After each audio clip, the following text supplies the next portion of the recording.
আপনাদের শহীদ বাড়ি আর তাহেরি নাম নিয়েই বলছি, জানি আলোচনাটা পৌঁছে যাবে তার কাছে, পৌঁছুক। আল্লাহ নবী কথা বলতে দ্বিধা করে নেই যে এটা আবু জাহেলের স্বার্থে লাগলো না আবু লাহাবের গায়ে গিয়া পড়লো। বিশ্ব আর্জেন্টিনা এদিকে আয়, তুই কি আর্জেন্টিনা কর?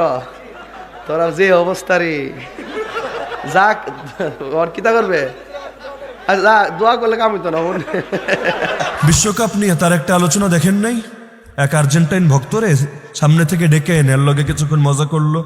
আর্জেন্টিনা জিতেছে না হেরেছে, সামনে ব্রাজিলের কি হবে না হবে, মজা টজা কইরা এ যখন বসলো, এখন বাকি পাবলিক তো একটু মনে হয় কেমনে কেমনে তাকিয়েছে, এটার ভিডিও তো দেখা যায় না। এখন সবাই হাইসা হাইসা বলতেছে এগুলা নিয়ে তো ইহর দরকার নাই, ধর্মে থাকবে ধর্মের জায়গায়, রাষ্ট্র থাকবে রাষ্ট্রের জায়গায়, আর খেলা থাকবে খেলার জায়গায়। ধর্মের জায়গা কোনটা বলেন? ধর্মের জায়গা কি মসজিদ? ধর্মের জায়গা মাদ্রাসা? ধর্মের জায়গা পৃথিবীর প্রতিটা ইঞ্চি ইঞ্চি মাটি। যে এটা মানবে না সে আল্লাহরও দুশ্মন, আমাদেরও দুশ্মন, সে ইসলাম থেকে খারেজ।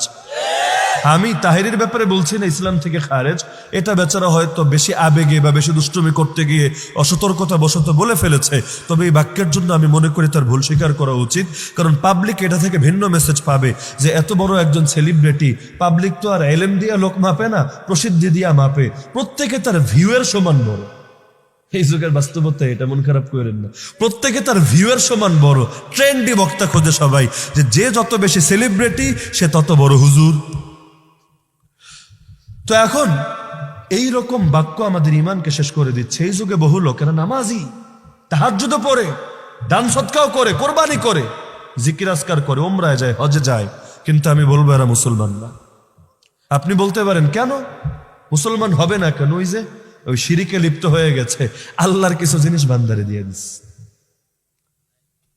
এই কাজ করবেন কখনো? হাদিসে আছে মান আতা কাহিনান আও আররাফা, যে ব্যক্তি কোনো গণকের কাছে যাবে, কোনো জ্যোতিষীর কাছে যাবে, সে ব্যক্তি আল্লাহর নবীর উপর যে কিতাব নাজিল হয়েছিল তা অস্বীকার করেছে। আপনি বলবেন এত ডেঞ্জারাস কেন? একটা গণকের কাছে তো আমি যেতেই পারি, এত কঠিন কেন ইসলাম? আর এমনি এমনি কঠিন না, এটা আল্লাহর হক, আল্লাহর অধিকার, আল্লাহর সিফাত। এলেম একমাত্র আল্লাহ দিয়ে দিলেন বান্দারে, এর চাইতে বড় অপরাধ হতে পারে না। রাষ্ট্রের স্বাধীনতা, সার্বভৌমত্ব আরেকজনের হাতে তুলে দিলে এটা যত বড় অপরাধ হয়, আল্লাহর কসম এর চাইতে অনেক গুণ বেশি অপরাধ হলো এটা। তো এটা হলো বড় শিরিক। এটা কি শিরিক? এটা কি শিরিক? এই প্রকার শিরকে যে লিপ্ত হয় সে ইসলাম থেকে বের হয়ে যায়। আরেক প্রকার শিরিক আছে ছোট শিরিক।